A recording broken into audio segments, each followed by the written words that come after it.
When he was sick, I got to go down and spend time with him. And talked about what?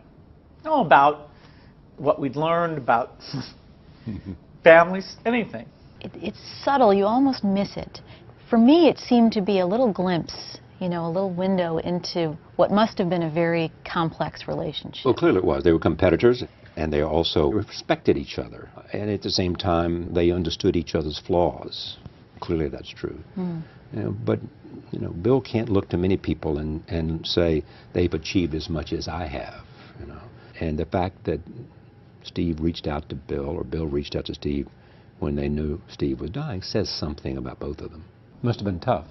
He's a guy No, he was not being melancholy like, you know, oh, I've been chipped. It was very, you know, forward-looking about, oh, we haven't really improved education with technology yet. You know, what do you think? Or, you know, he showed me the boat he was working on and talked about how he's looking forward to being on it, even though, you know, we both knew there was a good chance that wouldn't happen. He knew that, but he went on ahead to build a boat. Sure.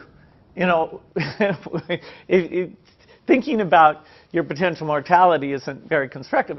There was another area of the interview that I thought was very interesting, because you were pressing Bill Gates on his missed opportunities during his tenure at Microsoft. Right. Areas where Apple beat Microsoft. We did tablets, lots of tablets, well before Apple did, but they put the pieces together in a way that succeeded. Areas where Steve Jobs beat Bill Gates. What did he have that you wish you had? Oh, his sense of design, that everything had to fit a certain aesthetic.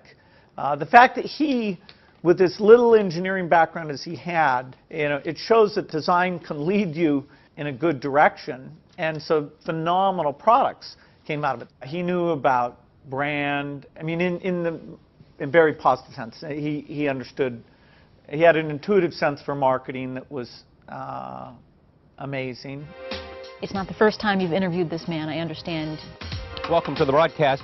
Bill Gates has, with the help of some very bright people, created Microsoft. There have been a couple of dozen interviews over the past 20 years. A lot of interviews since I first met him. Well, I'm a big believer in electronic mail. At that time, he was a different person, I think. He was a hard-driving tech executive and missionary.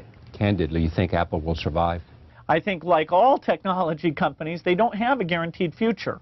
You knew Steve Jobs as well. You interviewed him for the show. Yes. I always thought that if I could put the two of them at the same table, that would have been exciting and interesting. Did you try to do that? I did, unsuccessfully. But they did do it at something called All Things D, All Things Digital. When Bill and I first met each other and worked together in the early days,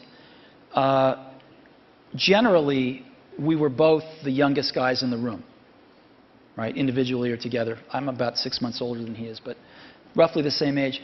And now, when we're working at our respective companies, I don't know about you, but I'm the oldest guy in the room most of the time. You know, I think of most things in life as either a Bob Dylan or a Beatles song. But there's that one line in that one Beatles song, you and I have memories longer than the road that stretches out ahead. And that's clearly true here. Well, you know what? I think we should end it there. He was enormously emotional. You remember that? No, as was I. He and I, in a sense, grew up together, and every fantasy we had about creating products and learning new things, we achieved all of it. For a long time, he was the richest man in the world. And there's a whole tray of the vaccines. Yeah. And now he wants to cure diseases. There you go. Thank you. Steve, do you envy Bill a bit, this second act that he has? I think the world's a better place because Bill realized that his goal isn't to be the richest guy in the cemetery, right?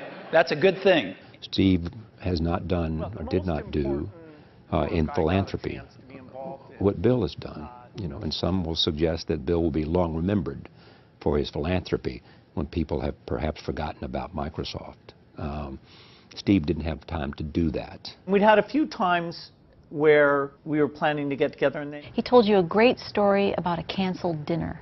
Somebody decided to have a dinner, and Steve decided at the last minute he wasn't going to come. So he called up Bill. He said to my secretary, if he wants to know why, just tell him I'm an ass. Yes, I But he was, he was sick. But it was kind of classic way of saying, okay, I'm not going to give you any reason, but I'm canceling. And you said, that's Steve. Yeah.